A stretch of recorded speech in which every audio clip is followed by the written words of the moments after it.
You bob for apples in the toilet, and you like it. You play ball like a girl. What did you say? You heard me. Tomorrow. Noon? At our field. Get the buffalo butt breath. Count on it, pee-drinking crap face. You're the best around.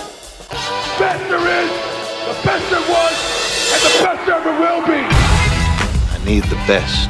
I had the best words. Well, I'm the best there is. The best. We the best. Have a chance to be the best of the best.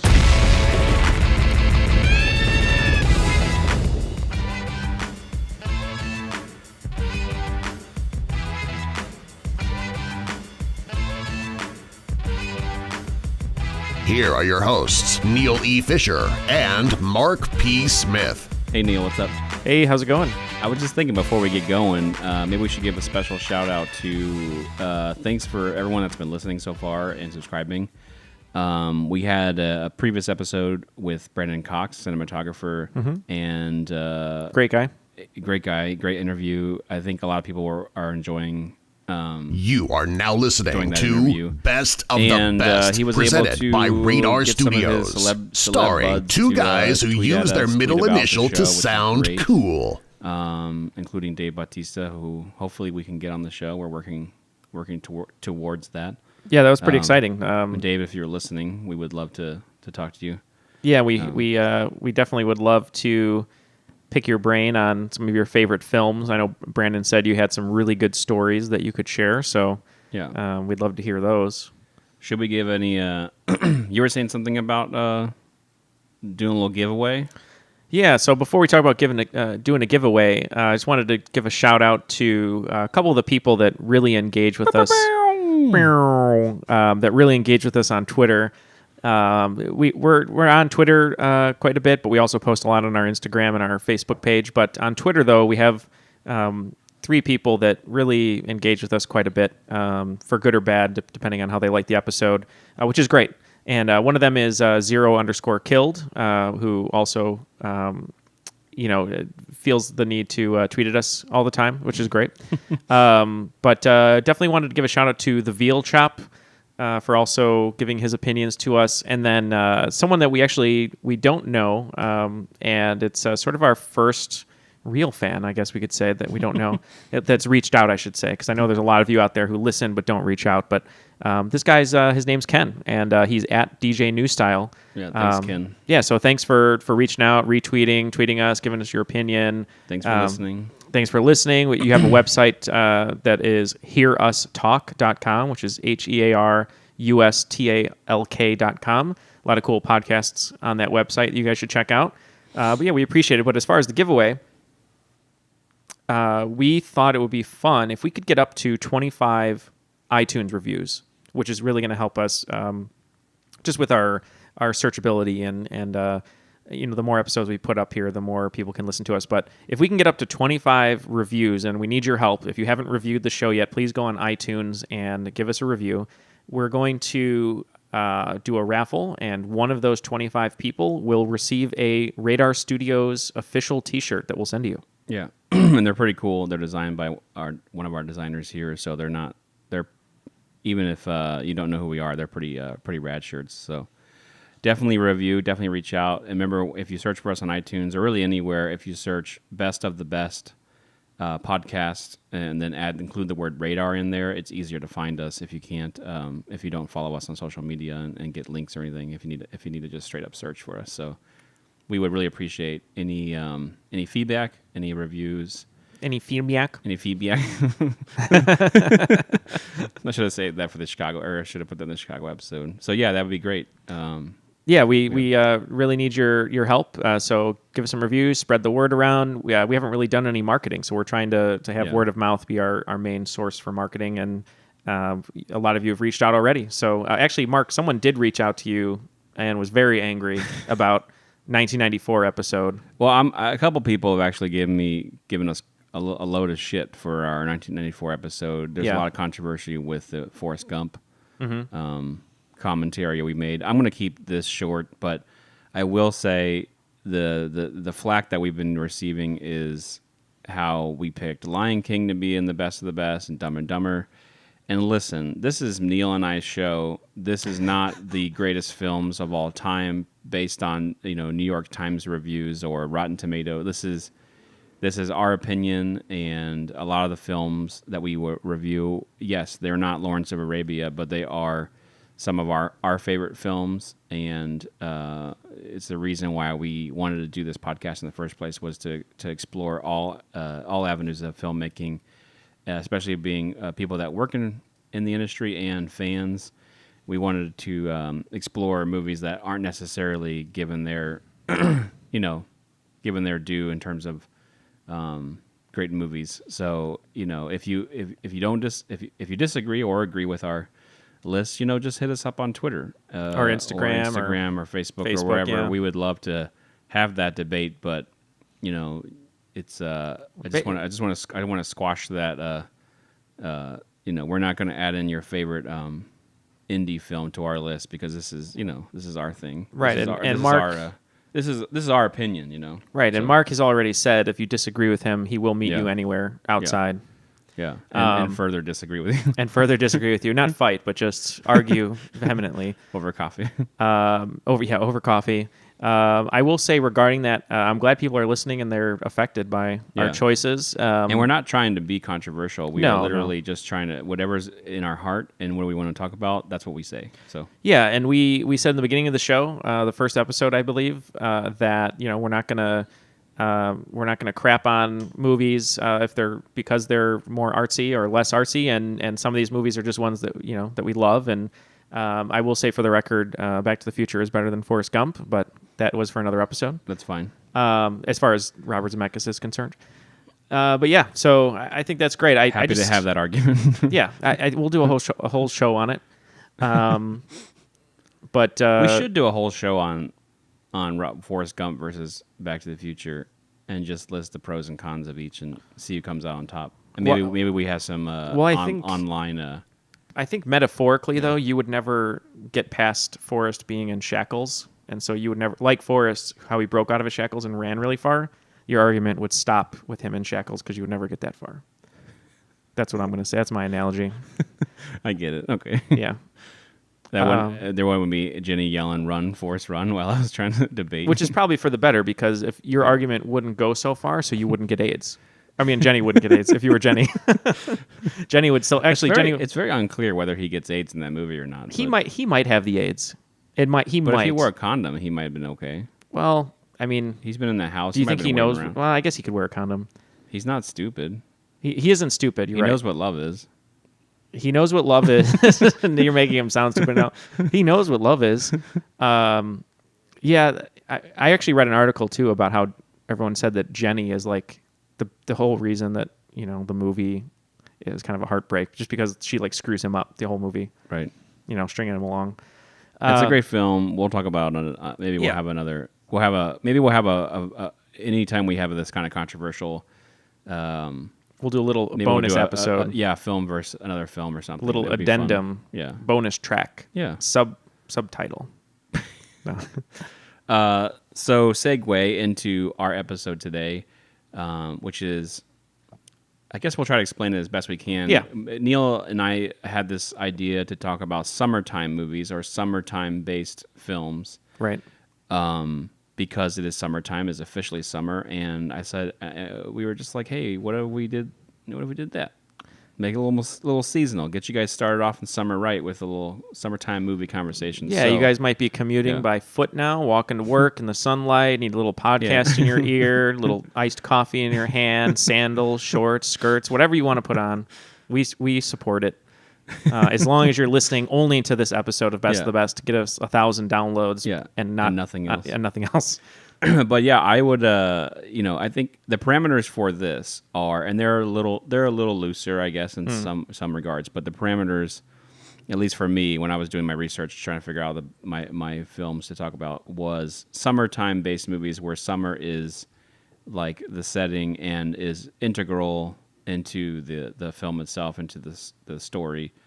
So that's kind of, doesn't have to be a beach movie or something like that. It's just a summer. It's like summertime is the thing. Correct. And if it wasn't summertime, like if it was another season, it wouldn't be the same.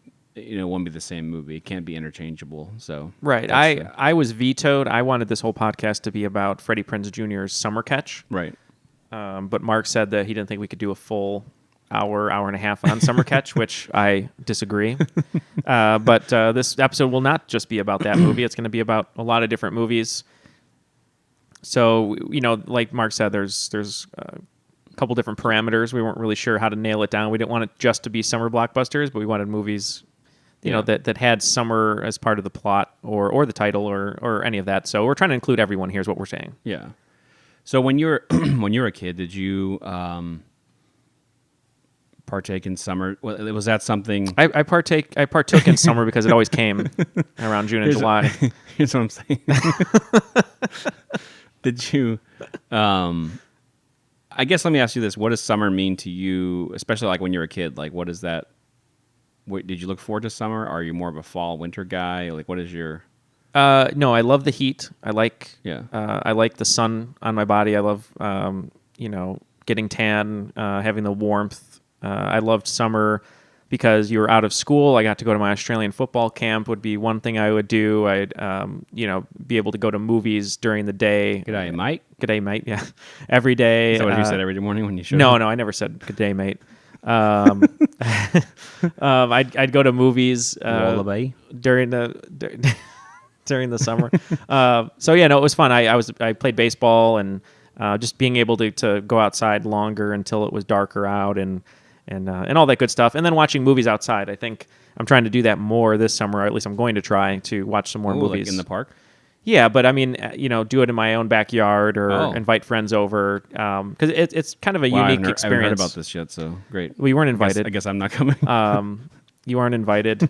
Whoever said that our 1994 episode was bonkers can be invited, and we will show that the complete Three Colors trilogy. And followed by Back to the Future trilogy. Yeah, exactly. I don't know. I just liked it because you got more time to do stuff and hang out with friends. But summer, I think what you're asking though, summer does mean bigger movies, louder movies, blockbusters, going to the movies early in the day, getting out when it's still sunny and going and doing stuff. So I love the summer. I think it's it's the best. What is kind of your earliest memory of like a summer blockbuster movie? Something that like you were really like anticipating, or you left the theater really, really jazzed? Oh, that's a good question. I would probably say there's two movies that I distinctly remember seeing multiple times.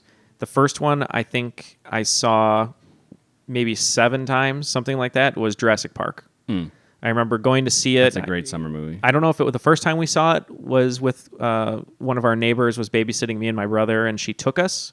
I can't remember if that was the first time, but I just remember going with her.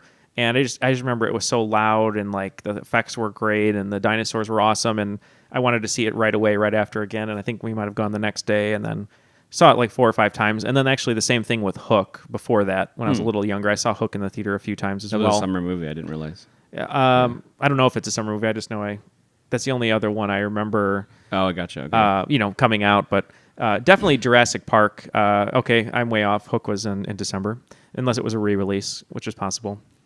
But yeah, no, Jurassic Park was... I definitely remember seeing Jurassic Park. My older brother took me actually to see it. He was a senior in high school, and I think he was kind of forced to take me because he was like having to look after me because my mom, and it was summertime, and I'm sure my mom and dad, because they were working, needed like someone to watch after me. So begrudgingly, my brother would like have to take me to do things, and we went to the movies. And I remember it was so great. And then the raptor scene came where they go in the kitchen, and the film just stopped, and then it burned a hole in it, and it broke. Oh no! And they had to give us our money back. And then I had to come back like the next week and like wait in one of those stupid long lines to like see the movie again, because that movie was like such a phenomenon. It was huge. So when the film broke, did Nedry come up and go say the magic word? Got Hold dots on. in here. I said Dotson. Yeah, I said hold on to your butts, and then it burned. Nobody cares. Nobody cares. But yeah, for me, it's funny. I've definitely seen. I can't. it came out a little bit later in my life, or like childhood, I should say. Mm-hmm. But the movie Independence Day, for some reason, Oh, that's another one. Yeah, I for forgot some about reason, that one. I remember that really vividly. Like anticipate. I guess that was. I'll say this: it was the first movie that I remember like anticipating. Like I knew it was coming out because they had these huge like things like ID4. ID4 everywhere. Yep, I remember. To the point where I thought the movie was called ID4. And I completely forgot about that. That's right. but then when that movie came out, it was so cool. It was such a big blockbuster type movie. That was a really big one. That one actually. sticks out in my mind a lot. I didn't even think about that one because that one I remember seeing it like in Hillside, Illinois. It was like an old theater that's not there anymore, across from bowling alley, and they had the huge cardboard posters, and it was just a huge deal, big movie. It was such a big. The marketing blitz on that was insane. And now that I'm talking through it, I guess maybe the earliest memory I have of seeing a blockbuster, like a summer film, and you knew like, oh, this is a big deal because it's summertime, was Batman in '89. I would have been 8 years old. Right, you're a little bit older than I am, so I was probably too young. I remember Batman Returns, but but when Batman came out, same thing. It was I got turned on to buy Batman because of the '60s TV shows and the comic books, and I remember I was actually with my uncle and my cousin who was a year younger than me. And he was like, "Hey, we gotta go run some errands. Let's go." It's just the three of us. And then he like surprised us, and we show up in the movie theater. On one side of the theater, one of those big like cineplexes with like 12 screens or whatever it is.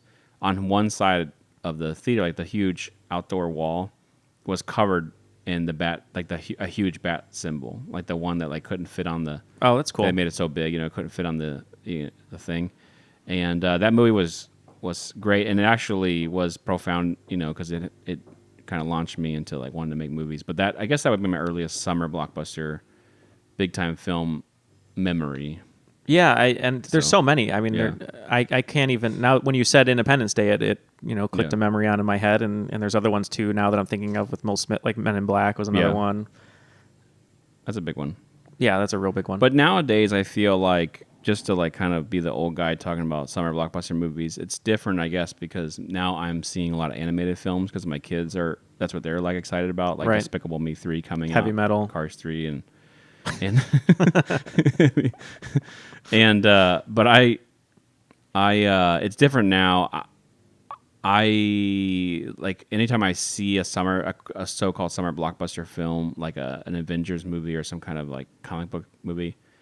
Usually, like I'll rent them when they come out for home release, and then I'm like, I'm glad I didn't like go see that in the theater. Like, there's a lot of them. I'm just kind of like, well, they've really it's not the same impact, and I don't know if it's because I'm older and my perspective is different. But they've really stretched out the summer blockbuster calendar. I mean, now it's really like May, right? May, June, July, August, and then a little into September. So they have a lot of time, and there's just so many blockbusters or movies that want to be a summer blockbuster being released. So it's hard to keep up. Yeah. Even though they say that the studio system is dying, I mean they're still releasing movie after movie, and it's not as, I feel like it isn't as big an event as it was in the old days, like when Independence Day really kind of ruled the summer, for that summer, and then other movies that came out too. It was like one movie was really the tentpole that sort of defined that year, I guess. I feel like Dark Knight was the last one as an adult. Well, I saw that I thought was pretty spectacular. That one, it is a great comic book movie, but it's not. Well, it's a little artsier than your normal blockbuster, but I think it's a little darker for a little darker night. Not a popcorn movie. For sure. I think the reason that one had so much push behind it is because they did that whole like IMAX, 7-minute intro, which is cool because like that didn't really happen at that point, and I think that had a little bit more anticipation behind it, which is what the summer's all about. It's like, I'm waiting all summer to see, whatever it is, the new Star Wars movie or the new action movie, whatever. And now it's just we have so many comic book movies constantly being released and other movies being released that maybe there isn't that mystique around it anymore. Yeah, and we're like, we know it's coming out too. We're like, right. We're on the internet. We're like, it's coming out on Right, and well now they're starting their marketing like a year and a half early. I mean.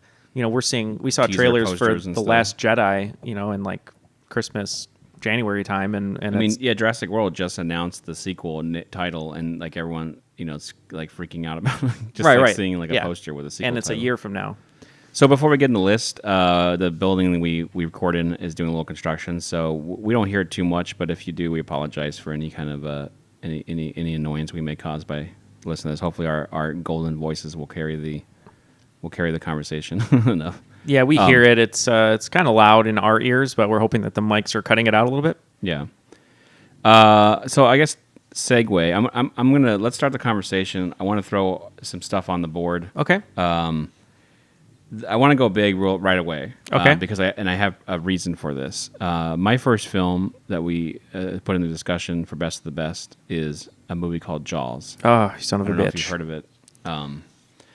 It's directed by Steven Spielberg. Steven Spielberg. He was known then as Stevie. Yeah. So Jaws, it came out in 1975. If you haven't seen Jaws, I don't know how you've been Living. getting around this earth for that long. But why I wanted to include it was, one, it's a great summer. It's a movie in twofold. One, it's not technically, but most people consider it the first summer blockbuster film. It's like the movie that kind of started the. Yeah, I would say most people agree. That trend, which has been going strong up until now, and also it's a summer-based movie. The setting of it is like basically on Martha's Vineyard, northeastern town, and they're opening the beaches for the summer. And we got a mayor who he's got all this money and tourist dollars coming in. We got a sheriff who's concerned because there's a shark eating people. And they're at odds trying to, the sheriff wants to do the right thing, get the shark. The mayor is like, no, screw it. We're going to, He wants money. Yeah, he wants money. Capitalism is ruling. Yep. Murray Hamilton, great performance by him. Also good in The Graduate. Yeah, and it's a great modern day Moby Dick type of story. Honestly, if you haven't seen Jaws, it's like, I don't know. I have nothing for you. But one thing I want to say as a side note, as an editor, this movie is important in cinema because the film, as it existed in its first cut, wasn't very good. In fact, it got really bad test audience scores, and I'm going to forget her name right now, which is like not good. Are you talking about the editor, Verna Fields? Yes, thank you. So she recut the movie, and that's what I'm here for. And thank you, Neal. She recut the film after it got so poorly tested and excluded a lot of the sharks footage that they had and left it more ambiguous, left it more to just the fin scenes and the POV shots of the shark, and left the shark, basically the full shark, until the end. And that completely changed the film, which in turn completely changed how we see summer films. Completely started, like we said, the sort of summer blockbuster revolution. So to me, this film is important in so many ways, and it's also important. The power of editing is, instituted in this case to a degree that it basically jump-started an entire industry in terms of summer blockbuster films. So I'm not saying that the editing is the main reason why we have summer blockbusters, but it's certainly a big, big contribution. So. Yeah, no, obviously I love Spielberg. This is a huge movie for him. It really catapulted his career after Sugarland Express, and was able to convince people that he knew, how to make a movie. There's a lot of Hitchcockian elements in this one. It's got an amazing cast, of Roy Scheider and Robert Shaw in one of his best roles, and you have Richard Dreyfuss, and I already mentioned Murray Hamilton, who played the mayor, and Lorraine Gray as Ellen Brody. Swim up and bite you in the ass. Richard Dreyfuss. But there's just there's nothing bad you can say about this movie. It's just so good. There's so many great sequences. Spielberg has so many great one-ers in this movie. Like when they have the long conversation with the mayor and he's arguing with him about closing the island. They go on that little car ferry, and it's a long one take. But what's nice about it is the camera doesn't move, but the movement of the actors and the blocking in the scene are just brilliant. And so that's really great. You got the great Hitchcock shot in there. You have the dolly zoom. Yeah, that's probably I would say that's probably the most famous dolly zoom of all time. Yeah. other than Hitchcock, but probably even best Hitchcock on that one because it's Roy Scheider playing Martin Brody when he's on the beach and the first scream happens when they see the shark. There's a lot of Spielberg techniques in that film that I feel like he still employs. The long staring and that kind of thing. Yeah, the face shots, long staring. This one is just so great because I think I pretty much watch it every summer, right around 4th of July. I might pair it with like Independence Day. And it feels like summer. It is summer. There's a mystique about this movie, on the East Coast where they have a festival every year where they watch the movie and they talk about it and everything. And just the mythology of the movie. If you don't know anything about the behind the scenes, you have to check it out. There's a documentary called "The Shark Is Still Working" about the mechanical shark that was named Bruce after Steven Spielberg's lawyer that never worked. So what that afforded Spielberg is he really had to flex his filmmaking chops because the shark wasn't working, and he had to go into his toolbox and figure out a way to create suspense, without the shark working. And then obviously with the addition of what Mark said, Verna Fields, the editor, it just turned it into a great movie. Some people may have read the book by Peter Benchley, but what I will say is this movie is so influential on many different levels, but any documentary, any behind the scenes, any interviews with actors or just regular people, everyone always goes, "Oh, I was afraid to go in the water because I saw Jaws," or "I'm afraid of sharks because of Jaws." And what this movie did for not only phobias, but it affected the entire population of America and around the world after seeing the movie of not wanting to go in the water because they were afraid of sharks, which I know that I can't even go in a pool sometimes. At night because I'm afraid Jaws is in the pool. Well, Jaws at night only attacks naked blonde women with long hair. So you're fine. I'm fine. Okay. Who are skinny dipping. But yeah, no, I was just going to say, just the impact it had on society and the zeitgeist is undeniable. Positively and negatively, if you think about it. Yeah, really positively and in terms negatively, of like the science community trying to promote this idea that like great whites and sharks aren't killing machines as we've seen in movies, but we keep perpetuating that myth in all these films. So. Yeah, and I think it's, there aren't as many shark attacks per year as many people think. I mean, they're bad, obviously, but there's not that many. But having that fear of not going into water because of a shark is pretty prevalent. But the last thing I'll say about it is I could go on all day talking about this movie. It's one of the best of all time, one of Spielberg's best. I would just immediately put it in the top 5. I'm not sure where it's going to be yet, but that's just me. So that's up to you, but we can at least leave it on the board if you want. Yeah, Jaws is great.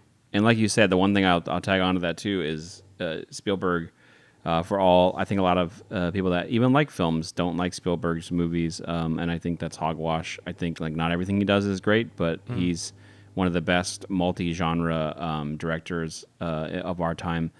And I think because of that shark not working and because of a lot of the sort of fantastic elements of it, he really casted some great actors and really got a lot of great performances out. I mean, one of the best scenes in that movie doesn't involve the shark. It's just the three of them on the boat. Oh, and they're singing? Drinking, and then telling those crazy stories. And then when...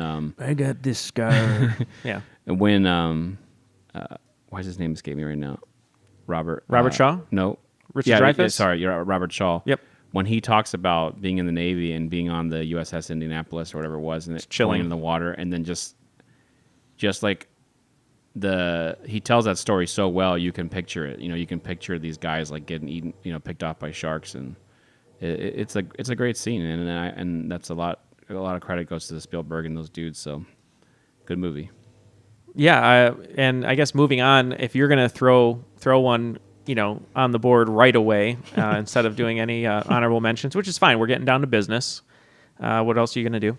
I'm gonna throw one that is from 1993. I think this movie just oozes summer. It harkens back to a time when you're a kid. It reminded me of when you told me of, what did you do in the summer? It involves, summer crushes, and it involves sports. It involves, spending time with your family, 4th of July fireworks, picnics, just all the good stuff about summer that when you watch a movie like this, it takes you back, even if you watch it in the winter, and that movie is 1993's The Sandlot. Ooh. Love The Sandlot. If you don't know the story, it's in the 60s. There's a new kid who's coming into town, and there's like this just amazing baseball player who lets him come play with him and his friends, and it's sort of their adventures playing baseball, dealing with the preppy assholes, going to the local pool where all of them have crushes on the famous Wendy Peppercorn, which famous in terms of the story, I should say. But I guess she is famous though too. I mean, everyone loves Wendy Peppercorn. Yeah. Played by Marley Shelton. But yeah, this is just a great movie. It's got that great, 1960s nostalgia about it. A great soundtrack. You have some really good performances, like Dennis Leary plays the main character's dad, who's kind of a little bit of a surprising role for him. He's not obviously singing his asshole song or cracking jokes. He's actually his stepdad, isn't he? Yes. Because they have like a hard time like connecting or something, right? Because like Dennis Leary's into sports and the other guy's not really. And yes. am I mistaken in that? No, you might be right about that. And then actually Karen Allen is his mom. Yep. From Raiders of the Lost Ark. Yeah. But yeah, so it is his stepfather. You're right. Okay. Yeah. Great Americana though. It screams America. Total Americana. I mean, the whole mythology of Babe Ruth, and then they have that great little scene with Art LaFleur coming in through his closet, talking to him. Just so many good performances. I mean, just the names of the characters. I mean, you have Ham, who's played by Patrick Renna. He's the one who says, "You guys play like girls." You have Squints, who's the one who. Right. The famous scene where he on purpose tries to drown and until Wendy Peppercorn takes him out and he French kisses her. And then she respects him though. That's what the important part of it is. Right. I feel like it would be creepy if he just did it, then they ran away and they're like little assholes. But the fact that like she kind of, gave him a little smirk or a wink and is like, wow, that kid had balls. Yeah. Shriveled because of the pool, but definitely had balls. This is a great boy movie though too. I don't know how if you're a it is a boy movie. You're right. And, right. And how you feel about this movie, but growing up, this is definitely a coming of age movie, but it's definitely boy centric. I love this film. It's on my list. It's a shame you took it from me, but I did go hard with Jaws, so hats off to you. Well, you did steal. You did steal Jaws. But yeah, this movie is great. It's a great watch. It's funny though. The director, what's his name, David Mickey Evans, hasn't really made much since this movie, which is crazy because I feel like this is. I don't know how. Excuse me, Beethoven's third and fourth. Right. Okay. I'm not sure.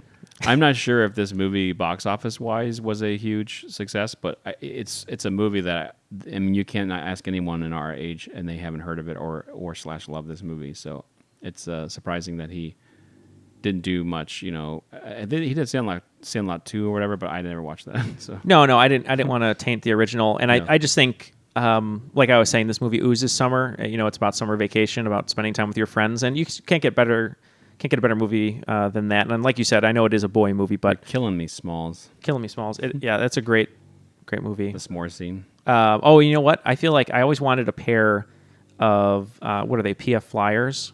Oh right, yeah. What was his name? Who's the? Oh man, the Jet. Yeah, Benny the Jet. Yeah. Oh yeah, Benjamin Franklin Rodriguez, Right. Benny the Jet. Yeah. Then they have that great scene when they're like both older, and the guy's like the announcer. The sweet stash. Yeah, and Benny is playing on the Dodgers. That's so cool. Yeah. But yeah, Sandlot. Want to put it on the board? Good pick. Great summer movie. Great summer movie. What do you got? That's actually number 1 and 2 on my list here of things I wanted to talk about. And we're Jaws done. and the Sandlot, and the podcast is over. And we're done. Great pick. I think we got some heavy hitters there. I might have to continue the heavy hitting trend. Okay. Instead of doing honorables. Well, I'll throw in a couple honorables that I don't think. Okay. You tell me. You might say they're worthy of being a best of the best, but One Crazy Summer by Savage Steve Holland, who we had profiled a little bit before with Diane Franklin. And the movie Better Off Dead. Better Off Dead. Thank you. Mm-hmm. My memory is failing me today. This movie is, I'm not going to include in the best of the best, but it's definitely a great summer movie. Not just because it has the title in the title, but it stars a young John Cusack, a young Demi Moore, Bobcat Goldthwait. Bobcat Goldthwait. Exactly. Curtis Armstrong. Also, we've spoken about on and Better Off Dead as well, and Revenge of the Nerds. It's just a great. It's a bizarre. Very weird. It's a bizarre movie. Yep. I can always remember because he's a cartoonist, like aspiring cartoonist. So when he's drawing cartoons, they animate some of the cartoons he does. So there's like these weird like interludes where there's a cartoon. And then there's like the classic like Teddy, who's like the popped collar 80s asshole guy, and his dad are trying to like basically like build a nursing home where Demi Moore's family the property is, and she comes to town to try to save it, and it's a love story. It's a summer movie. It's funny. It came on TV a lot, and that's probably why I saw it. But I'll mention that real quick. Another one I'll throw in the sort of honorable mentions before I hit my big one is Summer School, directed by Carl Reiner. Oh yeah, I was gonna put that one on there. Yeah, Mark Harmon. Yeah, this movie I watched a lot as a kid for some reason. I love the two horror movie freak guys, the guys that were in like horror movies and stuff, and they do like that weird prank when they go to like a petting zoo or something, and they make it seem like all the rabbits have been killed or whatever. Did you see that? Yeah, yep, that's basically us. Yeah. But that movie, I love that movie when I was a kid. I always thought it was kind of creepy that like the summer school teacher kind of had like a thing with the girl. What's her name from? Kirstie Alley? No, the Courtney Thorne-Smith? Yeah. Then in the movie, then they have a thing, or am I thinking of? I can't remember it unless you just wanted them to have a thing. And then there was another kid who was like supposed to be in high school, but he was a stripper at night. And he was like always tired in class. They were like, "Hey, why are you always sleeping in my class?" And he was like, "No." And then like he finally finds out that he's like a stripper. Like he goes to the like male strip club and he's a stripper. It's a weird movie. I like I said, it came on TV a lot. I guess I think it was on HBO or something. We used to record movies from there. And but yeah, I just wanted to. I think it's a good honorable mention. I did not realize that Carl Reiner directed this movie until. Till you did your research? Yeah, until I was, like I didn't care about who directed Summer School, but it's kind of interesting that's and Carl Reiner is old. Like he was like 60 years in his 60s when he made this movie. So yeah, I mean he's been around a long time. Yeah. Yeah, that's all I can say about those two movies. I think they're worth a watch if you like 80s comedies. I think you can do a lot worse than Summer School or One Crazy Summer for sure. Okay, so for my next entry to the discussion, to be on the board, to be in the mix, whatever you want to call it, still haven't quite settled on that. We need to copyright that though at some point because we're gonna have T-shirts that are gonna say either on the board or in the mix. I'm not. Yeah, tell us in your review hashtag in the mix or hashtag on the board. So next movie to consider is came out in 1986. Mm-hmm. Ironically, directed by Carl Reiner's son, Rob Reiner, and that movie is Stand By Me. Nice choice. I did not plan that transition from Carl Reiner to Rob Reiner, but it happened to work out, so there you go. Yeah, this movie, kind of in the Sandlot vein, is another boy coming-of-age story. You have the gone way too soon River Phoenix, yep. Corey Feldman, Jerry O'Connell, Will Wheaton, Kiefer Sutherland, and just a great just terrible. I can't. Yeah, shitty older brother. Yeah, River Phoenix's older brother. But the whole movie basically stems around that they heard there's a boy who went missing. That there's actually a body. That they heard from River Phoenix's brother, played by Kiefer. So they go on this journey to find this body, and the movie is. Am I right? It's based on the short story called The Body. Am I right? Well, it's based on the novella called The Body, right? Which included by Stephen King, right? I'm sorry. It's called The Body, but it's in different seasons is what it's called. It's a collection. It's in the compilation, right? With Shawshank. It's Shawshank, Apt Pupil, and The Breathing Method. Right. So great soundtrack, and I should say, like I said, like Sandlot. Sorry, I'm jumping all over it. It is a coming age story about kids. It takes place in the 50s, I think, actually, or maybe the early 60s. It might be the same time period. It's right at the end of the 50s. Yeah, it's by Labor Day. So the movie has a lot of themes because it's about these kids, and it's a little bit of a darker tale, especially compared to a movie like Sandlot, which is more of a feel-good type of thing, but it explores what it's like to be a kid and like growing up, especially a boy, and like having fears, and you kind of get a taste of all of these kids and their upbringing, like who their parents are and how it's affected them, which I think is really interesting. And there's a real sadness to like River Phoenix's character, who's, you know, his brother's a fuck up, and he's like, I know I'm going to be a fuck up. And Corey Feldman's dad is like is a military, like a ex, whatever. He's a military guy who has complications and some kind of, it sounds like some mental instability. And Corey Feldman sort of echoes that. And then you have Will Wheaton, who's the author, who is Richard Dreyfuss as an adult, who narrates the film, and you actually see at the end. And he's kind of written the story and he's telling it, and everyone knows that he's the sort of chosen one of the group who's like got the talent and the ability to kind of transcend the small town and make it, you know. And you're kind of rooting for him and his friends, and they get into a lot of, you know, every scene has its own little sort of kind of problems they have to navigate between, like the leeches, you know, escaping the train that's barreling down on them as they cross over that bridge. And you know, it's like I said, terrific soundtrack. It's a timeless movie. You can watch it in any era, and I think it's effective. And I think it's a great summertime film, and especially because a lot of what's so, I think, kind of poignant and kind of sad about it too is that they go off. You know, they're all going to go off to different schools and stuff at the end of the movie. This is kind of like a last adventure with all four of them together. And sort of in the same way like Goonies is, kind of like where they're like afraid of everyone's going to move and stuff. And that seems to be a lot of a big theme in all these movies that have kids in them, especially in the summer. I think that's another thing about summer too, though, that you asked me what, you know, do you remember about summer? When you're getting older, if you're in 8th grade, I'm going to be going to high school as a freshman now. Everyone's might be going to different high schools. Yeah. When you're a senior in high school, I'm going off to college or going off to work, and I'm not going to be friends with the same people, or you're worried that you're not going to be friends with the same people. So there's a lot of themes going on there. Changes, yeah, a lot of life changing things.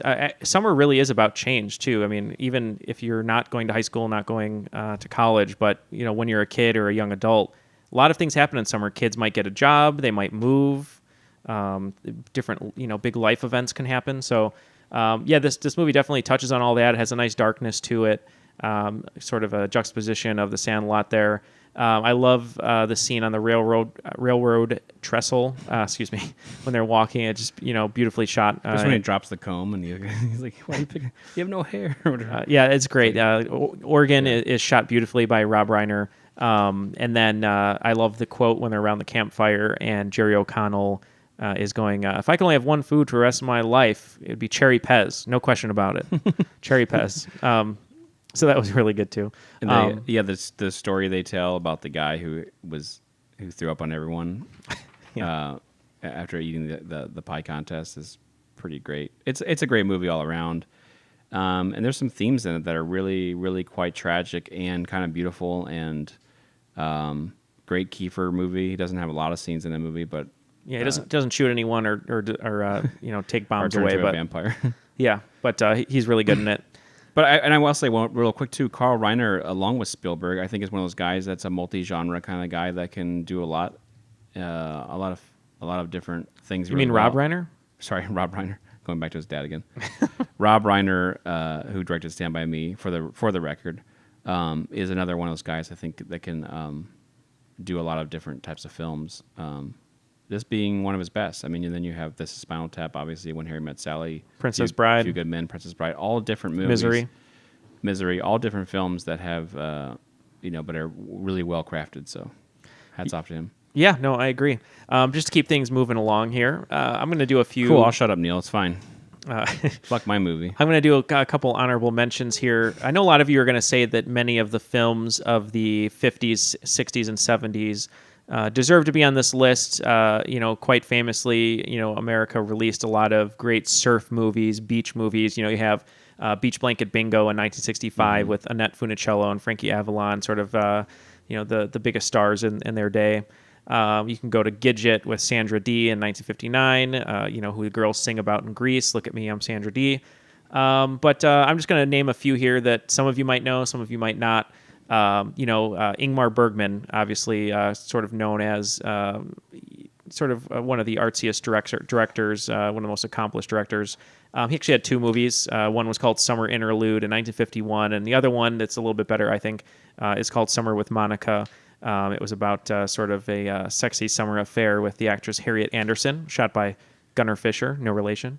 But another person I want to talk about really quickly here is a Japanese director that a lot of people forget about, I feel like. They talk about Kurosawa, who is great. He's one of my favorite directors. But this guy also is one of my favorite directors. His name is Yasujiro Ozu. So he did a lot of films actually that had seasonal theme titles. He did Early Spring, Late Autumn, The End of Summer. One of them I really like is called Early Summer, and it's from 1951. I definitely recommend checking some of his movies out. Ozu, O-Z-U. And if you want to learn more about him, you should go to YouTube. There's a video essay called The Depth of Simplicity. And it's just a great cross-section of understanding him as a filmmaker. You talk about American filmmakers, like Hitchcock, Spielberg, Scorsese. He's in there as far as Japanese directors are. You have Kurosawa, you have Ozu, and then there's a couple other directors that a lot of people seem to forget about.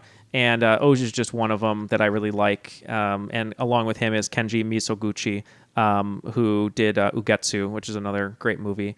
But you can find all that stuff on Criterion, I'm sure. But the last one, someone who sort of echoes Buster Keaton, Harold Lloyd, is Jacques Tati. He's famous for playing this character, Monsieur Houlet. And there's a movie called Monsieur Houlet's Holiday. It's from 1953. He's just a sort of a comedic genius from France. He's sort of, like I said, a Buster Keaton, Harold Lloyd, Charlie Chaplin, where he was the writer, he was the actor, he was the director.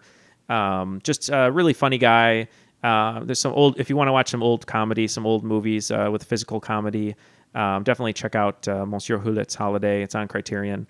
Not going to be in this list, though. I just wanted to mention it. Honorable mention. I'm going back to the past. I like that little history lesson. I just threw a lot at you guys there. I talked fast, but make sure you check some of those out if you like old movies, if you want to learn a little bit more about it. I'm quite impressed with your Japanese and French pronunciations. So I kind of butchered them, but like I said, I'm pre-migraine right now, so anything could happen.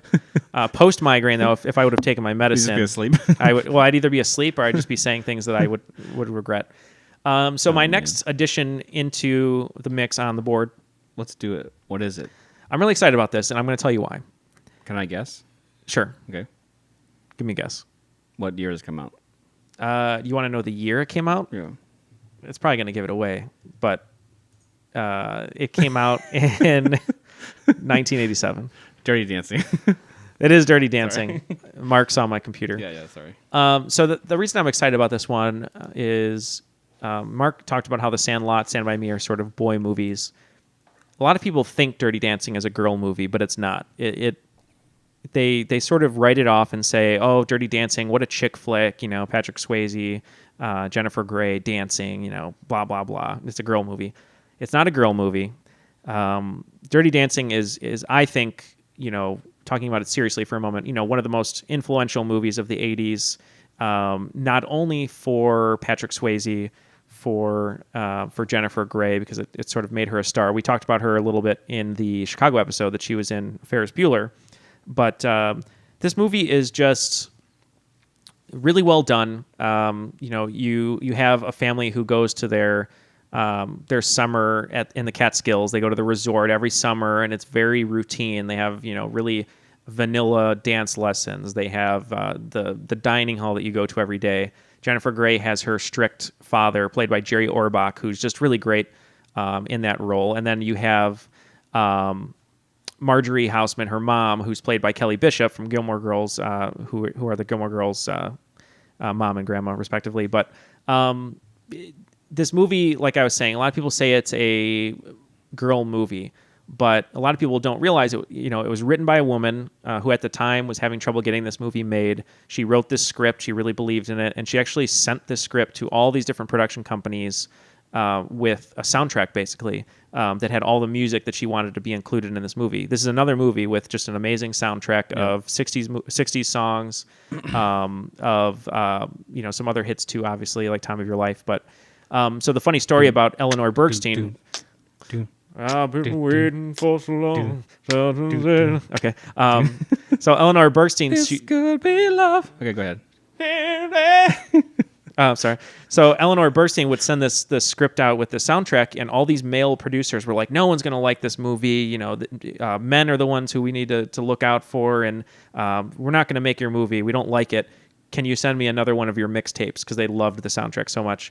But it is a great story that the movie did get made, and no one wanted to make the movie, and when they did make it, it was just a massive success. It made a ton of money. Yeah. It only cost $6 million to make, and I believe the gross was like somewhere like 225 or something, like over 200 million. But the last few things I'll say about it before I throw it back to you, I think it's influential for a few reasons, because something that the 80s did that we don't do anymore, because I feel like our filmmaking has gotten quite conservative. Even though there is a huge indie market, there's a lot of young filmmakers who are representing their voice, the voice of the people that they want to see these movies. A lot of them are still very conservative, because in the 80s, you had topics that, some movies today won't even touch. Like in this movie, abortion is a huge issue in the movie. Yep. And it was a really great moment to see that you had Jake Houseman, who is Baby's dad, and he's very strict. He's a doctor, coming in, telling the young lady, like, look, you went and got an abortion from someone who wasn't a trained professional.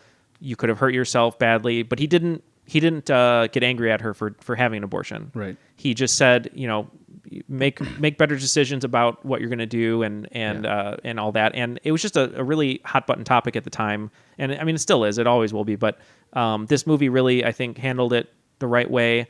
Johnny Castle, played by Patrick Swayze, is just a great presence in this movie, because he is just a cool character. He's a great dancer, but he, I don't know, he just sticks up for Baby, I think, and really helps her grow. And this whole movie takes place in the summer. It's about like growing in the summer, becoming an adult, and finding your own, personality, your own voice with all the characters. And I don't know. I just think it's a really great movie. I think it's underrated. I think a lot of people write it off for being a chick flick, but it's not. And it's just one of Swayze's best. So, yeah, I agree with all that. I had it on my list as well.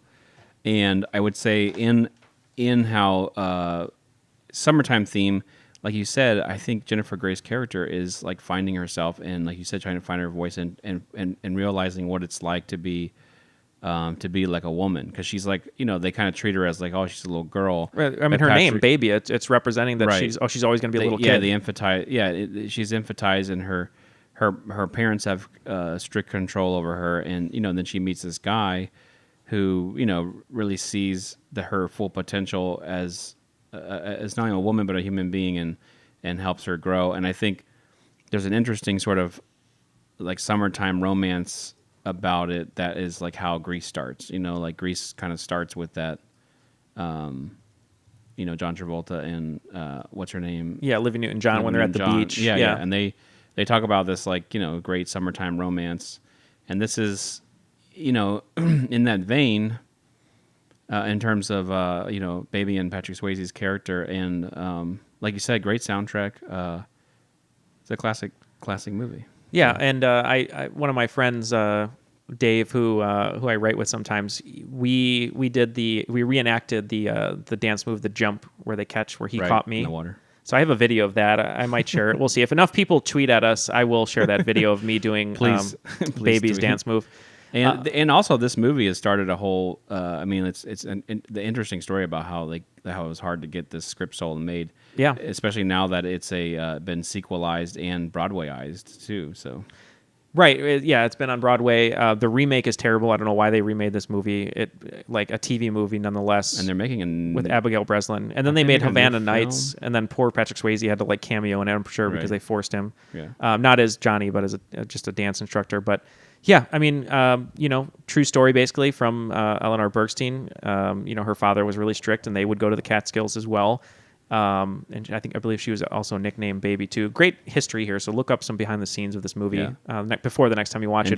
Jennifer Grey, if you're listening, the old nose is better. Yeah, the old nose was better. She's still very pretty. She was really, really cute in this movie. I mean, her and Penny, who's in the film. But yeah, she's really cute in this movie. And I just love the scene every time I see it of her going to that shack or whatever it is, and that the dirty dancing, I guess, the title dancing is going on. The watermelons. And she has the watermelon, yeah, and she brings the watermelons in, and it's just kind of like, what's in this thing? And then it's sort of a good representation of how she's basically being exposed to the outside world. Yeah. Like not just her parents' house. Yeah. And those Not being doors. confined anymore. Right. Those Very doors. much like Footloose. It is, yeah. It's kind of like Footloose. Yeah, it's better than Footloose, but very similar. A little jab at Footloose, like it. Footloose is fine. But how about Kevin Bacon does his own dancing like Patrick Swayze did? I guess he can't. Sorry, Kevin Bacon. Oh, I guess Kevin Bacon might explore that more in our Everyman episode. We will. What do you got? Let me see. Let me throw another couple honorable mentions. I don't have anything highfalutin. Is this Ernest Goes to Camp? Yeah. Ernest Goes to Camp. Okay. Actually, I should have put that on the list. If you are going to watch any Ernest movie, real quick, do watch Ernest Goes to Camp. No. You have to watch Ernest Goes to Jail? No. You have to watch the Ernest Halloween movie, Ernest Scared Stupid. Okay. You have to watch that. Well, those two. So my friends and I, real quick side tangent, we were watching a couple movies, and I was like, oh, everyone's got to watch Ernest Scared Stupid. It's the best one. It's the Halloween one. You remember when the trolls attack the village, and the only way you can beat them is with milk? And my one friend hadn't seen it. And he goes, don't spoil Ernest. Like spoilers. And I was like, if you're angry that I'm spoiling Ernest Scared Stupid. Like that's the pun with the milk, too. Well, yeah, exactly. Yeah. He was very smart about that. I have a ringing in my ear. Do you have one? No. Am I just going insane? Yeah. I'm also seeing birds around your head. And the ghost of John Wilkes Booth behind you. Okay, continue. So here's a few films I want to mention real quick. Like I said, not going to be highfalutin like Neal and his. Not going to be any of them highfalutin movies. Japanese directors and Ingmar Bergman. Hey, we could talk about Ingmar Bergman and Ozu in the same breath. No, Ernest Scared Stupid. No, I appreciate it. I'm just saying. Did you know Ingmar Bergman directed Ernest Scared Stupid? I did not know that. One fun fact. Don't IMDb that because it'll be a different answer for everyone. So before I get to my other one, I'll throw in the mix. I definitely want to mention What About Bob in 1991, directed by Frank Oz. Now, this one was on the outside edge of my summertime themed basis because it is summertime themed, and it is a bigger part of the setting because because if you haven't seen the movie, it's basically about it's one of Bill Murray's greatest performances, honestly. But he is a fun-loving, interesting man who has some psychological issues. He meets a psychologist, a real famous one, in Richard Dreyfuss, and Richard Dreyfuss actually helps him. And he's like, and he basically hunts Richard Dreyfuss down, his family, who are like well-to-do New Yorkians who spend their summertime in Martha's Vineyard, kind of. And he tracks him down, and basically because he can't essentially go a day without talking to Leo Marvin, who Richard Dreyfuss plays. So the only reason I wanted to mention it is for a summertime movie because the setting is kind of I think important that they are having a sort of family summertime situation that he ends up disrupting. Mm-hmm. And he befriends the family, and they all love him. But Richard Dreyfuss is like, this kook has to get out of here. And it's honestly, like I said, one of Bill Murray's best performances. So I want to throw it out there. If you haven't seen What About Bob, you have to see this movie. It's a brilliant performance by William Murray. William Murray. And another one with William Murray is a movie called Meatballs. Another one I'd like to add, not to the mix per se or on the board, but just kind of throw it out there. We might have mentioned this before in our Give it a little love. sex comedies. I think we did. talk Yeah, about? we mentioned it briefly. Directed by Ivan Reitman, another great 80s director. Well, more than 80s director, but a guy who made a lot of hits in the 80s. This being one of his earlier ones. This is very reminiscent of what Wet Hot American Summer kind of is. Yeah, Wet Hot American Summer kind of I think took quite a bit from Meatballs. But it's a great sex comedy 80s kind of raunchy movie, also starring Bill Murray. It's worth a watch. There's sequels to it, I believe, too, but the first one I think is that, am I right on that? Yeah. The first one is the one to see, and then one more I'll mention to put out there. It's a movie that we watched a lot as a kid, and that's The Great Outdoors. I used to watch it all the time as a kid too, which is funny. Directed by Howard Deutsch, who directed Pretty in Pink. It's written by John Hughes. John Hughes makes it into our movie conversation a lot, and rightfully so. It stars Dan Aykroyd and John Candy, who are brothers. Annette Bening too. Right, Annette Bening. They are diametrically opposed in a lot of ways, and they end up sharing a summer vacation together and living in a cabin. And basically, hijinks ensue. There's like a nice teen kind of love story in there. There's a famous scene where John Candy takes down the old 96er, which was That's like a great. I love that 96 scene. ounce steak, whatever. He gets it for free if he can finish the whole thing.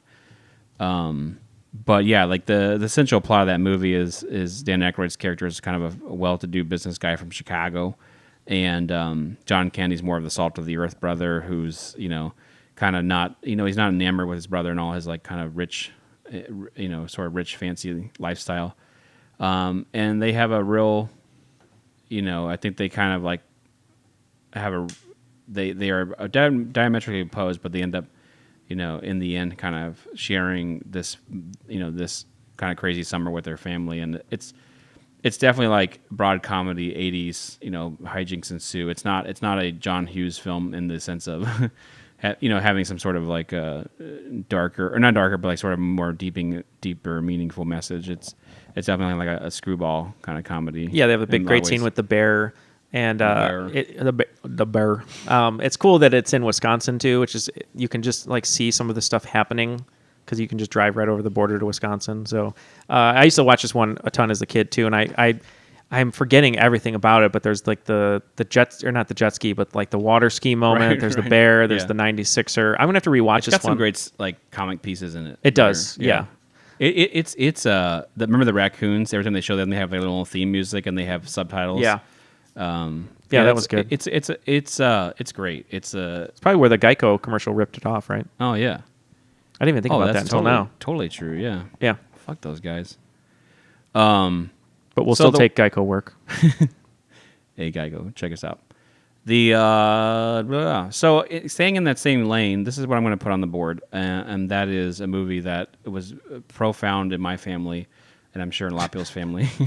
Sorry, I'm just looking at my list, and I was trying to pick one that would be profound in your family, but was not profound whatsoever. But sorry, continue. I was going to say, go ahead. No, what were we going to say? No. I just want to hear what you're going to say. Okay. So this is National Lampoon's Vacation, directed by Harold Ramis, starring Chevy Chase. Oh, I forgot about that one on my list. This movie started off a franchise, which is not all great. I will say the Christmas one is one of my favorite Christmas movies of all time. Maybe the best, in my opinion. We'll have to get to that when Christmas time comes around. But the first National Lampoon's Vacation, where they travel from Chicago to California to go to Wally World, is such a terrific film. It's so funny on every level. It's hilarious to this day. Chevy Chase, one of his, I guess he did the Fletch movies before this, but this is definitely one of his like cemented in kind of history breakout, whatever you want to call it, like portrayals in terms of playing Clark W. Griswold. I love the family truckster. When I was a kid, I thought that car was so cool, and now that if I watch it as an adult, I'm like, that car is so ridiculous. It's insane. but they it's just it's hilarious. It's the kids are funny. They change in every movie, but the original Michael wait no. Well, there's Clark is Chevy Chase, Yeah, and sorry. then Beverly D'Angelo, his wife, is Ellen. But then you have Yeah. Rusty, who in this version was Anthony Michael Hall. Yeah, Anthony Michael Hall. Thank you. And also Johnny Galecki from Big Bang Theory and Ethan Embry from 30 Rock. No, no, I'm sorry, from what's her name from 30 Rock is in this movie though too. As a well, kid. yeah, Jane Krakowski is in yeah. it. She's their cousin, Vicky, Yeah. Randy Quaid's kid. Randy Quaid. Yeah, I think Randy Quaid. He's not been in like a lot of great stuff, but this is his character. Cousin Eddie is one of the most I'm sure most memorable, profound of characters he's played, and Can't hardly wait. Sorry, Ethan Embry. That was really killing me. yeah, thank you very much. Yeah. But like I said, directed by Harold Ramis, of Ghostbusters fame and a lot of films as an actor, and So many great moments and too, like with the grandma in the Stripes. car. Yeah. They drive like John Candy cameo at Wally he World. bites into the sandwich, has been pissed on by the dog. Or Oh whatever. God, there's so many good moments in this movie. They leave. They tie the dog to the bumper. Or like, what city are they? Are they in Detroit when they go and he asks for the St. directions? Louis. St. Louis. Yeah, he has. East St. Louis. Yeah, he asks for Roll 'em up. directions. Yeah, there's a lot of great. I like Great Outdoors. This is such a quintessential summer movie. And Yeah. like I said, giving our theme of summertime films, this one, because it's a road trip, that's part of the fun of this movie is encountering new areas, new sort of demographics of the country, and it's just great. I love it. Very funny movie. No, really great. And we're actually forgetting too. We didn't mention Christy Brinkley. Right, In that famous role. Scene. Yeah, that's a very famous scene. Yeah. Yeah, just that whole thing. Couple scenes. The pool. Well, yeah, the pool scene. The Her driving by. Yeah, yeah. Yep. Right.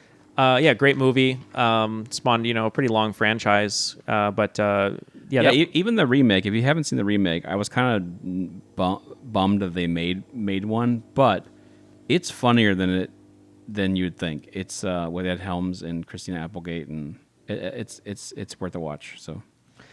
All right. Well, I'm going to do a few honorable mentions before I put mine on the board. I Know What You Did Last Summer. Jennifer Love Hewitt, Ryan Phillippe, and Sarah Michelle Gellar.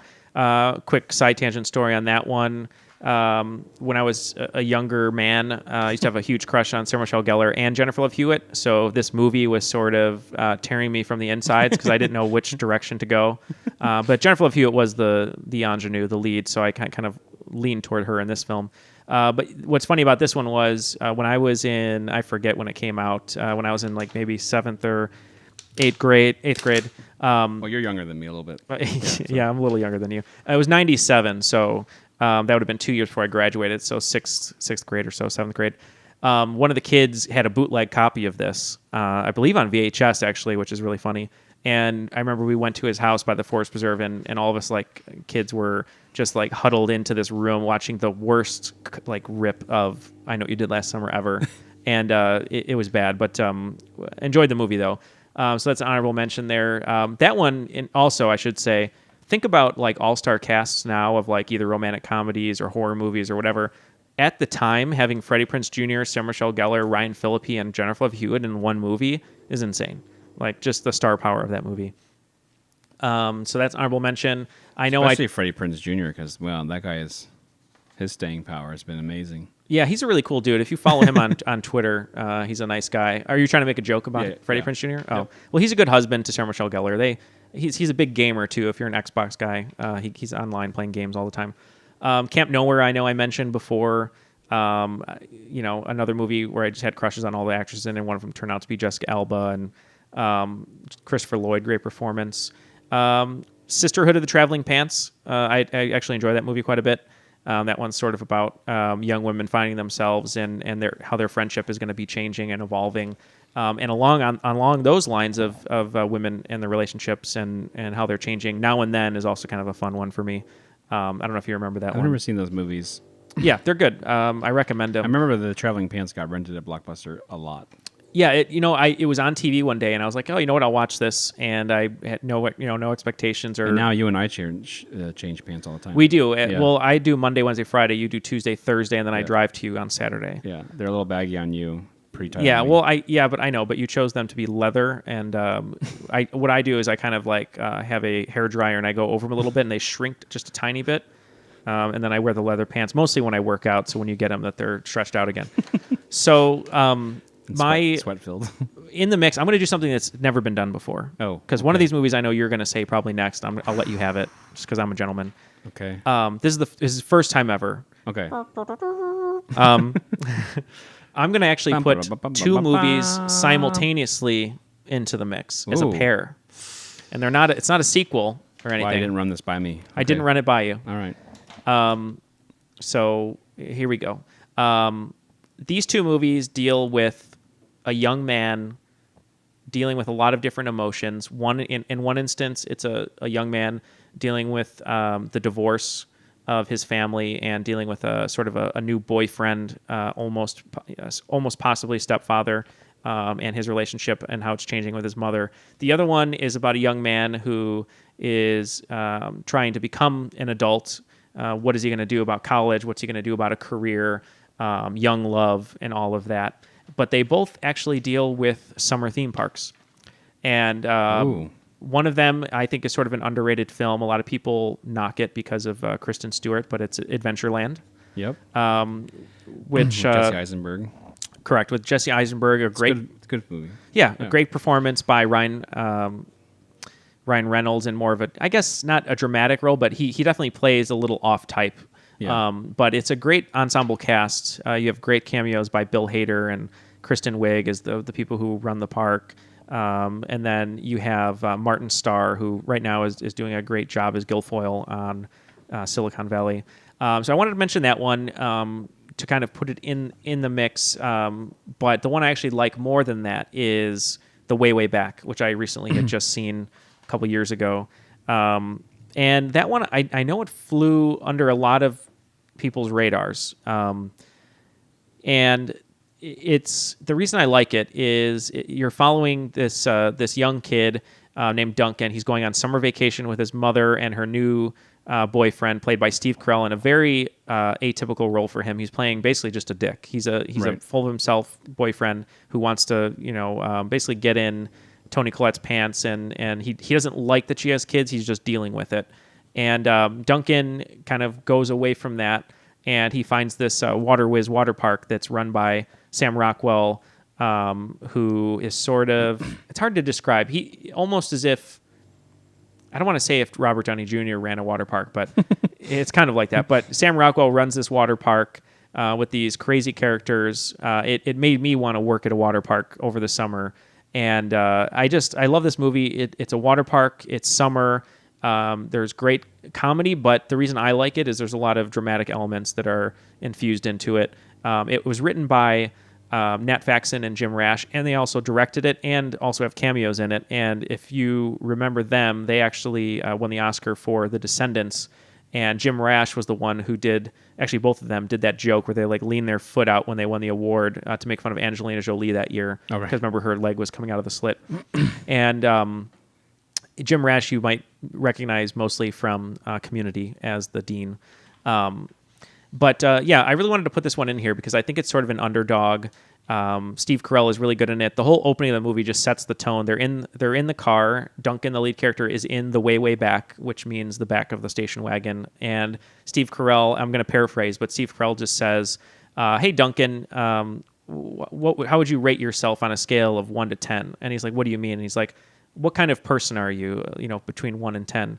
And Duncan goes, he's kind of an anxious, insecure kid, and he goes, "Oh, I don't know, a 6." And then Steve Carell goes, "I was thinking more like a 4 or something." It's just like such a dick comment. Yeah. I'm sure I got those numbers wrong. You guys can correct me, but definitely recommend it. There's just some great moments there, and sort of an underdog. Maya Rudolph is in it too. Maya Rudolph is actually really good in it too. Yeah, she has like this little romance thing going on with Sam Rockwell. But yeah, those are the two I'm gonna, as a pair there, I'm gonna throw into the mix. Good. Great, Neal. Sorry. I wanted to make that awkward. I know exactly what you're going to go for. Successful. You don't know. Yeah. I have 2 more on the list, and you want to just throw everything on the board? Yeah. let's just throw it all, and then we'll talk about them all. Yeah. For the heck of it. Let me go with another nostalgia movie, actually. This is kind of in the same vein as Stand By Me and Sandlot, made in 1991. Yep, I know. It's a movie called My Girl. Ah. Directed by Howard Zeif, I'm not sure.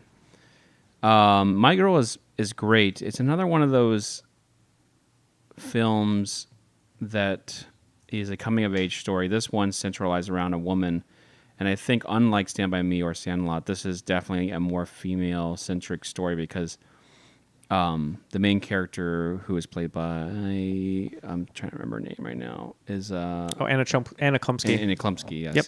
Her mom is who's on very Veep. nice. I play drums with her sometimes. Oh, really? Mm-hmm. When I do musicals, her mom's a music director. Oh, wow. She's like the nicest woman, yeah. Well, her she's great on Veep, by the way. But this is her kind of breakout role. I think this is like her film that introduced her to the world. This is the flume that introduced her to the world. This is the flume, yep. Her father, played by Dan Aykroyd, who is he a widow or He's a like widow? Yeah. And he's like a funeral director, and he's right? a funeral director. So it's a really interesting like setting. They live in a funeral home essentially, and he starts to date Jamie Lee Curtis, and then she's Anna Klumsky. Anna Klumsky? Anna Klumsky's befriends Macaulay Culkin, and he has a crush on her, and wants to be more than friends, but they're just friends. So it's a real coming of age story. There's a lot of drama to it. There's a lot of kind of like an Old Yeller moment. Yeah, there's a lot. Yeah, there's some.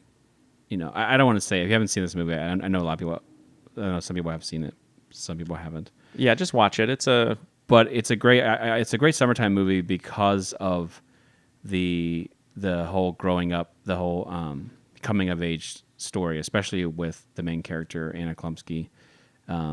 She, is discovering what it means to be a woman and what it means to find her own, find her own path, and to deal with her dad moving on from her mother as well, with the new girlfriend, and the new girlfriend played by Jamie Lee Curtis has a lot of great touching moments where she teaches her how what it's like to be a woman, and how specifically stuff about actually her body and everything.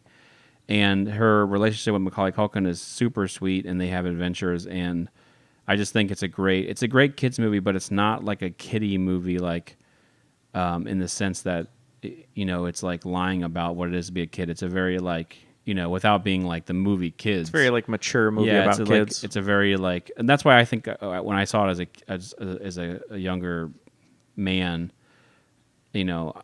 I thought it was great in that aspect because it was not like pulling any punches. And it is a nostalgic movie. It takes place in the late 60s, early 70s, I want to say, the movie. Another movie that has a great soundtrack. And that's kind of been a theme today. It's pretty funny. Yeah, I definitely recommend it. I think there was a lot of movies in the 90s that took that cue. And then honestly, I'll include two more movies, and then we'll make our, and then you can forget about me as I do a couple. Yeah. Okay. And then no one will listen to Neal. Now, just the fact that yeah. Mark's going to add some, I'm going to add some. We're not trying to belittle the movies here. We just don't want to keep you guys listening for 3 hours. But yeah. Some of these are actually very good movies that we can talk about. But I think some of the ones Mark's going to say and the ones that I'm going to say, there's not much we can say about them other than what everyone already knows, and that they are great. But go ahead, Mark. I would say I would throw Wet Hot American Summer on there. Mm-hmm. The movie made in 2001. There is the Netflix sort of sequels, and then there's another one we just were looking at the trailer today. Actually, that's going to be. That's a surprisingly funny movie. Yeah, I had never seen it like last year, and I was like, I'm going to watch this. Everyone talks about it, but it's like really funny. It's really funny, and I think it was one of those sleeper. It's a cult movie that like definitely I'm assuming did not do well when it came out, and then it's caught an audience since. And the director David Wayne, who's part of that's whole State crew, if you remember the MTV series The State, directed this film, and there's so many funny comedians and actors and actresses in this movie, including Janine Garofalo, including so many to name, Bradley Cooper. Yeah, Bradley Cooper. Yeah. Anyone that's from the State, Michael Ian Black, just a great cast, hilarious movie. it's really, really a good take on summer camp from an adult perspective, from the counselor's perspective, and how kind of nutty they are. And it's kind of funny as a kid to like see, like I can imagine as a kid if you actually went to summer camp, like you know getting an insight on to how like sex craved and like and weirdo and weird these people are. It's definitely worth a watch, and even the upcoming the Netflix kind of sequels they've been making are funny too, made by the same filmmakers themselves. So just really quickly, like Mark said, we'll just throw some going classic movies. You have The Graduate and The 7-Year Itch, both great movies. You got Dustin Hoffman and Marilyn Monroe, kind of a summer movie.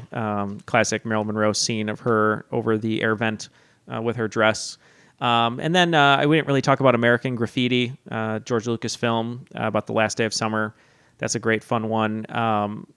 3 that I also was going to bring up, it's sort of a trilogy, that's why I didn't include it, but you have the Before trilogy, which is Before Sunrise, Before Sunset, and then Before Midnight by Richard Linklater. Those are some of the best movies as far as acting is concerned and directing. I mean, they're basically stripped down. It's 2 people walking throughout different cities the whole time, really, which is what I love. And just the relationship and the acting between Julie Delpy and Ethan Hawke is wonderful in these movies.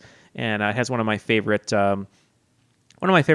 I'm going to paraphrase it, but in the second one, in Before Sunset, Ethan Hawke becomes an author, which isn't really spoilers, and Julie Delpy comes, I believe it's her, or it could be a fan, to his book signing, and it's related to the first movie, and the person, if it is Julie Delpy, I'm sorry, or if it's not, asks him, at the end of your book, the male lead and the female lead that you've fallen in love with and you want them to be together, you don't know what happens to them. And he says a line which I think is apropos for any movie, any book, any piece of art. He goes, well, if you're a romantic, the 2 people get together in the end, and if you're a cynic, they don't. And I thought that was kind of an interesting way, because that movie itself ends in a cliffhanger like that, and you just have to kind of choose your own path. And I know we didn't really talk about Independence Day other than our memory. Yeah, I just didn't consider it really a summertime movie. Yeah, you're right. I mean, I know it's on July 4th or yeah. whatever. But okay, so let's not. We'll put it into another movie, like alien invasion movies. But it is a great movie. One thing that you didn't mention, I'm just going to say, last one to go, other than Weekend at Bernie's, obviously. Heavyweights is a great one. Oh, yeah. Ben Stiller, great movie. But the last one I'm going to mention that you didn't, and I'm surprised you didn't, I thought you would have, is Do the Right Thing. Oh, yeah, we talked about this. Yeah. And I forgot. Maybe Spike Lee's best movie. I didn't get into it until college. Wrote a couple papers on it, but really sort of captures a hot summer in New York. Yep. What the heat will do to people. Right. I think sort of the most profound thing about that movie, which is very evident in cities like Chicago, LA, New York, when it gets hot outside, tempers flare. Yeah, violence happens. Yeah. Things happen. Awesome performance by Danny Aiello, by Spike Lee himself. Just a as Mookie, yep. Yeah. Just a really good movie, very serious movie, but well done. And I just wanted to make sure I mentioned that one. Yeah, that's a great mention. I had forgot about that, and we had discussed it, but it's definitely worthy of the summertime movie conversation. And I would agree with you. It's probably Spike Lee's best film. If nothing else, it definitely encapsulates some of his best directorial touches. Mm-hmm. I feel like it's him at his where he's not. He is an indie filmmaker at heart. He is someone who does what he wants, a trailblazer, I guess. But I feel like this movie is the one where he really kind of let his freak flag fly. Yeah, and it still is controversial. I mean, even now, the movie came out in what, 89? Yeah, or 91 maybe. But the ending of the movie with I don't want to spoil anything if you haven't seen it, but Radio Raheem. Oh, 89. You're right. Sorry. I'll just say Radio Raheem has an incident, and it sets off tempers, and tensions rise, and violence happens, and it's one of those endings that I think especially a lot of white people that seen the movie were like, well, that's not great. Like, how does that, like, it's not a movie that's wrapped up. It's it leaves you ambiguous. It's like a thinker. It's a little bit like you were just saying. The ending is whatever your perspective is on the situation and whatever side you are on. But it's worth a watch. And there's humor into it. I mean, I don't want to say it's not like a. No, it's not completely serious. Interesting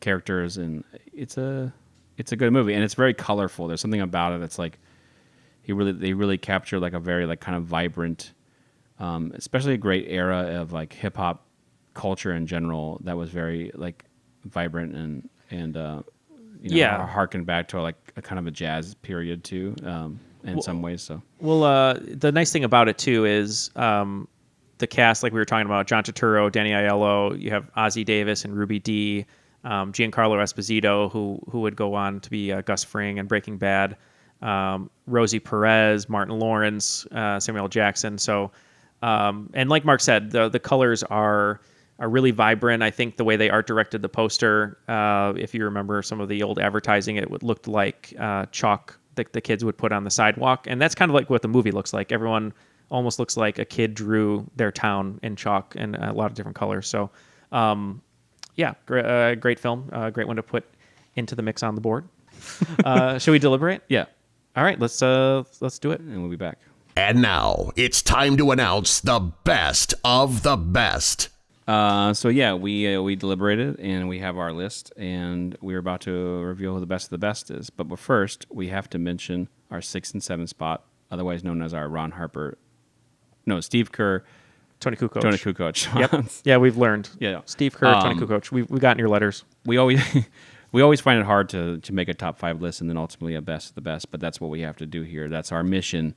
But we would it's a dirty job, but someone's got to do it. But we would be remiss if we didn't mention these two films. At number 7, in the Steve Kerr spot, Do the Right Thing by Spike Lee.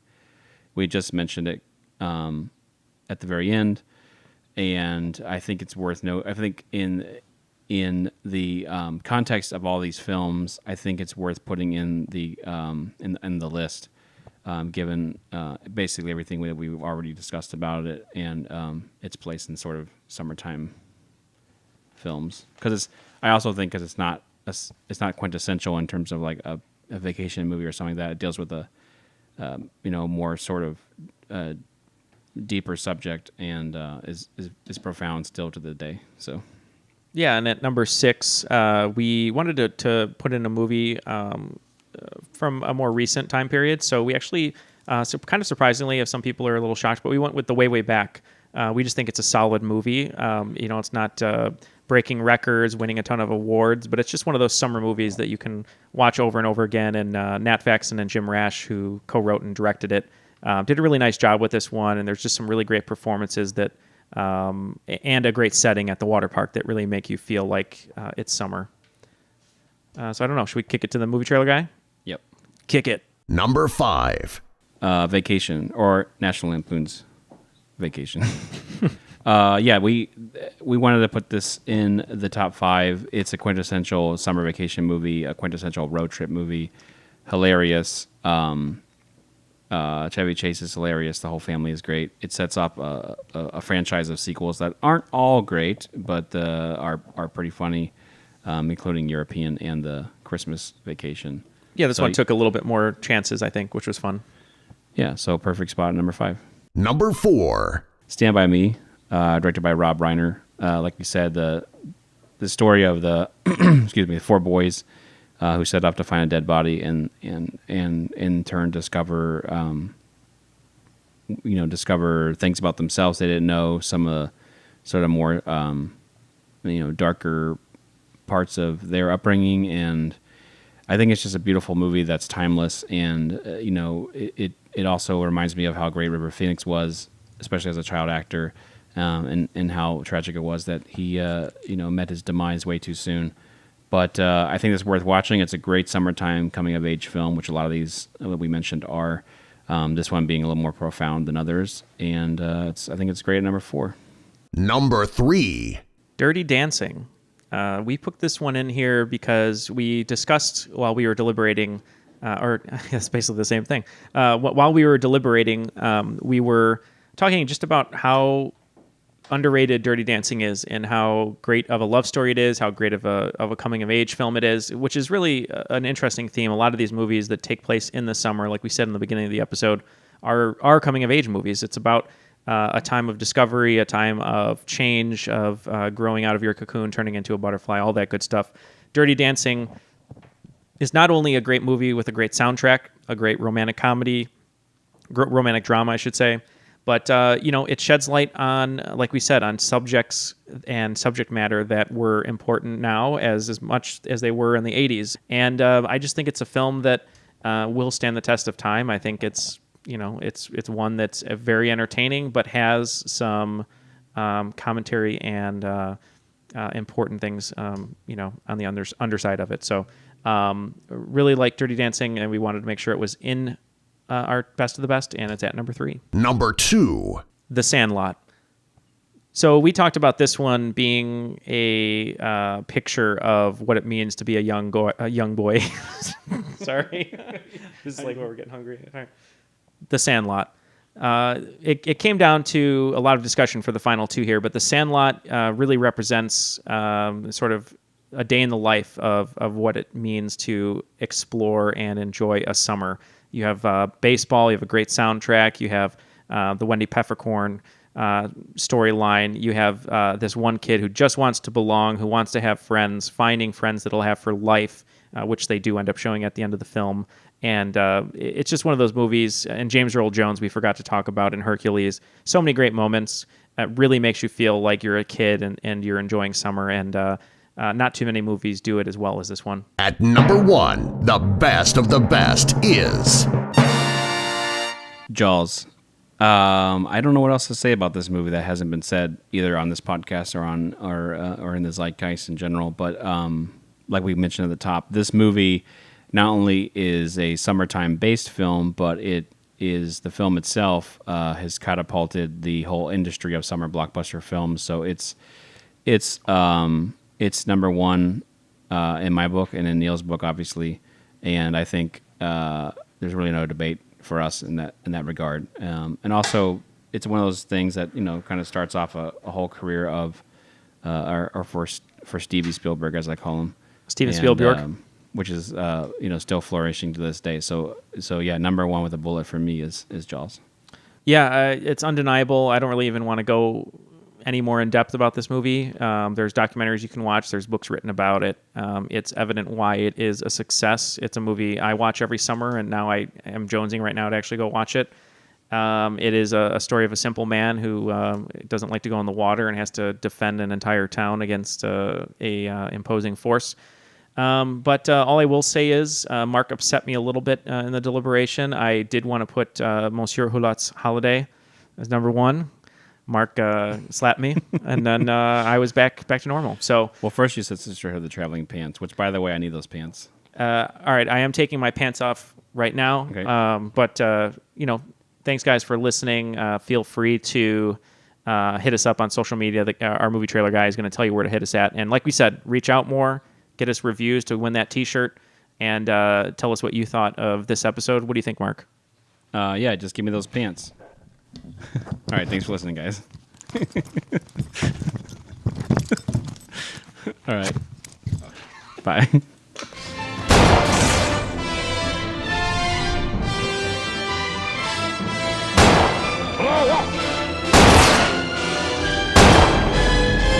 Smile, you son of a...